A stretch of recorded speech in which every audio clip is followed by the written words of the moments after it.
Hi everybody, it's Kathy from Huckleberry Herbs and Art. I made these cards using the Heartfelt Creations peony stamps and Distress Oxide ink techniques and some pencil techniques that I found on Jennifer McGuire's channel and on Gina Kay's channel. I'm sure most of you know who those people are and I enjoy watching them.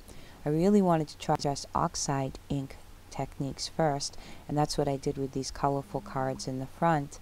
In the back on the black, the pencil techniques were really cool. I'll be back with some butterfly examples of those, but for right now I thought I'd share how to make this one with you.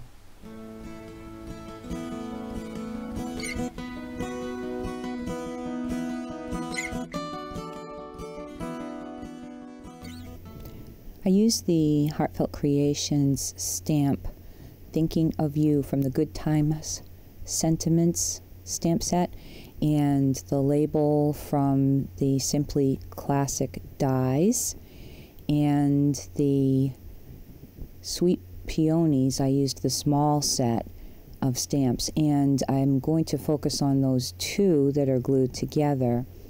Of course, I'm putting some powder down because I'm going to be doing some embossing, but I wanted to talk about these two stamps that are glued together. A lot of times we think that that's the only way to use them, is to stamp them out, and then they go with dies, of course, that you can cut them. And if you wanted to separate them, that you would have to actually cut the stamp. But what I'm going to do here with my Tim Holtz platform, and all of these things, just about everything in this video, you can find at huckleberryherbs.com. I hope you come and visit. While I'm putting my Versamark on here, I'll continue talking about what I'm going to do with the stamps to make them a little bit more versatile. So I'm going to lay down the Versamark with these stamps that are glued together, normally just used for die cutting a whole bunch of the peonies out so that you can make three-dimensional flowers. But I wanted 3 flowers of the same size and shape. So after I clean this off really well and dry it to the best of my ability, I'm going to use the stamp platform to help me position a single flower that's from these set of 2 by taking a little sticky paper and covering up one of the flowers just in case there's any dampness left. I'm going to try to, again, because it could be slightly damp, position this first time when it touches the paper, because any dampness, of course, is going to attract your embossing powder, and that's going to ruin your project. So I've used the sticky paper to cover it up, and now I'll come back with the Versamark and go right over the sticky paper. And I don't have to worry about getting the Versamark on the other side by using this. This is a form of masking, and I haven't played much with masking, but a lot of the great card makers and crafters on YouTube use masking all the time, and I've really been thinking lately that I should give it a shot more often and try to use it, because there's so many really cool techniques that you can do with it. Now, just in case you didn't notice, I'm switching over to another dry piece of paper before I flip this thing up, because that other paper now has Versamark all over it. Okay, so now I'll have my 3 flowers laid down, and I'm going to take them carefully without letting those magnets go near each other off, and put down my embossing powder. So you can see I'm using white embossing powder. I know that it's difficult to see. Hopefully you can watch it being embossed, because I always like seeing the embossing take place, whether I'm doing it myself or watching another person do it. There's just something about some gratification you get from watching that stuff turn over into its permanent self. Now, the reason that I have embossed first and chose white is so when I lay the ink down, it acts as a relief and you can see it really well. I've decided to use the Distress Oxide Wilted Violet. It's a really vibrant color, purple. And I don't know if you've had a chance to play with the Distress Oxide inks before, but they are wonderful. They just came out with a second release, I think. Yeah, 2 releases so far. And so they're starting to add up the numbers of color choices that you have. I don't have all of them in the store, but you can look through, do some shopping, and see which ones you might be able to find. I personally really like these inks because they are twofold. They are a combination of pigment and dye, and that lends them to some really interesting techniques, such as this one that I found on Jennifer McGuire's channel. Now, in order to do this, you cannot emboss afterwards. You have to do the embossing before, because one of the things or qualities about this ink is that it has that pigment ink in it, so it stays slightly damp for a while. And I'll leave the link to the Distress Oxide inks demonstration that I did at an earlier point, so that you can see them really at their fullest. But they react to water and turn chalky wherever it touches, or anything liquid. So when you blend them and stuff, there's all kinds of things that happen, all kinds of chemical reactions. And I'm going to cause a simple chemical reaction today with water to do this technique. Notice that I did come back with a piece of paper because the ink is damp. And you want to keep it damp. Don't dry it in between, because if you dry it, the ink will still react to water, but not as well as it will while it's damp. So cover the paper really, really well. You want a nice thick layer of ink on the paper, and you want to use a fairly decent, strong cardstock. And then once you've got your ink down, you can come back in with your water brush, as I have here, or a paintbrush and water. I find the water brush easier to work with, because then there's not a chance of me coming back and forth from the cup of water to drip it onto the ink and reactivate the oxide.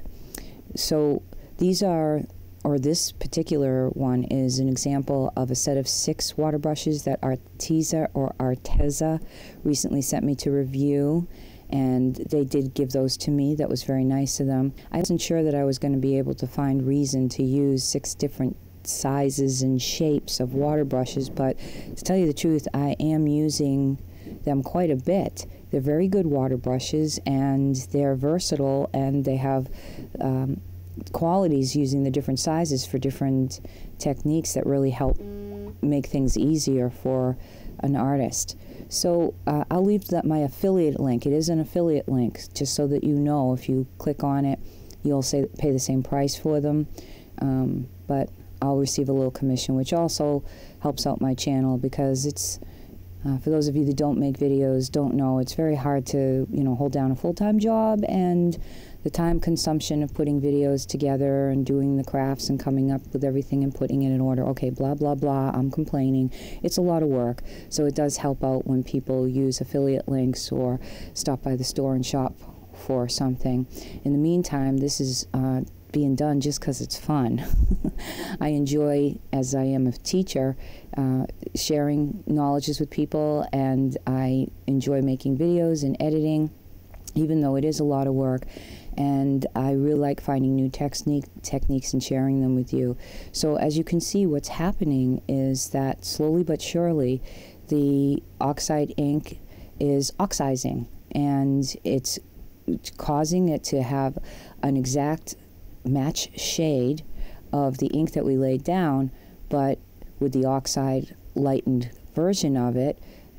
It's a really neat technique. I like this. And what I'm doing is I'm going around the edges and just wiping the ink off so that the white embossing really shows through, and then the light colored inside petal color matches the ink outside. And of course, once this is done, I am going to make sure it is fully dry so that it's less reactionary to oils in my hand, or if I do get a drip on it, it won't be as severe. And you shouldn't worry about it if you do get a drip on the paper, because you can come back in and just lay down a little bit more ink right in that spot, which happened to me. I had a tiny spot that I didn't want the water to have gone to, and I just put some more fresh ink on top of it and cleaned that up. In the meantime, I've sped this up so that you don't have to sit and watch the slow process. It did take me a few minutes to do this, but it's a very relaxing process, and those of you that do things like this with your time know that being creative and taking your time to go slow, it gets your mind off of all the other problems that you have. I think that's one of the most fun and enjoyable parts of being an artist. There's many, many good things about it. I wouldn't say that becoming a millionaire is something that's one of them, but it is a great stress reliever. And in the end, you have something wonderful to give to somebody, to share with other people, a way to express yourself. So while I was using the ink, I did take some other cardstock and put the ink on it so I would be able to make a matching label and embossed it with the same white, with that thinking of you. And I just wanted to show you another little trick here. I'm sure many of you have thought of this before, but sometimes I want to have an outline, a frame or background, especially with really intricate dies, and they only come with the die itself. Now this particular one had an internal and external set of dies that matched up perfectly, but it didn't quite fit the sentiment in it the way that I would have liked it to. And I needed to size it for the card itself, and I wanted to use that particular shape. So if you just use a pencil and outline your die, it's usually a little bit wider than the cutting part, and there you go. I've got a matching label. I did fussy cut it a little bit to make it just perfect size for the card. Now the trim that I'm using is very bulky, and you might want to use something thinner because it is going to cause a bulge in the back, but I really wanted this silver trim. I guess the other cards were all in gold, and I was just curious, and you know, you want to change things up, so I wanted to use some silver cardstock. So it's going to be a little bit difficult to get this to stick down, but you can feel free if you're going to copy this card in any way, and I hope you do. I hope you get some ideas from what I'm doing, just like I get ideas from other artists. That's where the creativity and inspiration comes from, the world around us, the people around us, the ideas around us, and then we take them and do something neat ourselves with them. So at any rate, this is ready to go on to its silver backing. And once I have this down, and isn't this always a stressful moment, laying down that work that you've done? And I usually use my dry clear glue for this, but in this case I did decide to stick with my mono tape there. Pressing it down and making sure that it's sticking well so that that trim that's very thick stays down. Well, once I get it in the frame, I'm happy, so I'll make it work from there. I'm just using a tissue. Even though I did dry this, I don't want to rub my oily fingers all over it, and press down on all the tape. Now once the label's on, there's the finished product. I hope you enjoyed watching this video and that you learned something and that you'll try some of these yourself.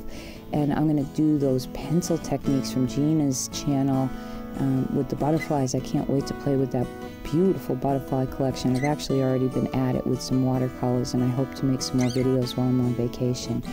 Oh boy, this was fun. I hope you enjoyed it. Till next time, everybody, this is Kathy from Huckleberry Herbs and Art. God bless.